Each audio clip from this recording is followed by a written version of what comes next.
রমরমিয়ে চলছে ভার্চুয়াল দেহ ব্যবসা। এরা লুকিয়ে করছে না মধুচক্র। ওপেন বলছে সাবস্ক্রাইব করলে রাতে এক্সট্রা সার্ভিস দেব। কাকিমা ব্রা পরে, বৌদি অঙ্গভঙ্গি করে সবজি কাটছে। 90 কিলো ওজনের মহিলা টিপ টিপ বর্ষা পানিতে কোমর দোলাচ্ছে। পাশে ছেলে বর্তমান। এমনকি একজন লেখিকাকে পর্যন্ত দেখেছি যার শাড়ির আঁচল কোলে লুটিয়ে পড়ছে আর অন্য হাতে বই। এরাই সমাজের এলিট ক্লাস ফ্যামিনিস্ট। কিন্তু এদের বাবা, স্বামী বা সন্তান তারা দোষী নয়। যারা নিজের হাতে ভিডিও তুলে দালালির কমিশন নিশ্চিত করেন, যারা কাস্টমার খুঁজে দেন নিজের বউয়ের বা মায়ের।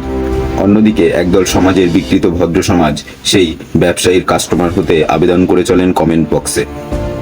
বিউটিফুল, সেক্সি, অপূর্ব, ভালোবাসা অবিরাম। এই দলে মহিলারাও আছেন কিন্তু। আচ্ছা, এইসব করার আসল উদ্দেশ্যটা কি? লিমিটলেস টাকা, যা আপনি রোজ ট্রেনে ভিড় ঠেলে মেট্রোর গুতোগুতি সহ্য করে কোনো মতে 9টায় অফিসে ঢুকে সারা মাস গাধার মতন খেটেও কিছুতেও পাবেন না। এরা দেখছে এক গোষ্ঠী ট্রেনে নেচে গাড়ি বাড়ি করে নিচ্ছে, আঁচল নামালে ফ্লোরে মার্বেল বসছে, হাতে আইফোন। তাই অবভিয়াসলি এটা বেটার এবং অনেকটা সহজ পথেই ইনকাম করা যায়। তাই আমি একটা কথাই বলবো, ল্যাম্পপোস্টের নিচে দাঁড়ানো প্রত্যেকটা মহিলাকে আমার প্রণাম। এদের থেকে শত শত গুণে সম্মানের অধিকারী তারা।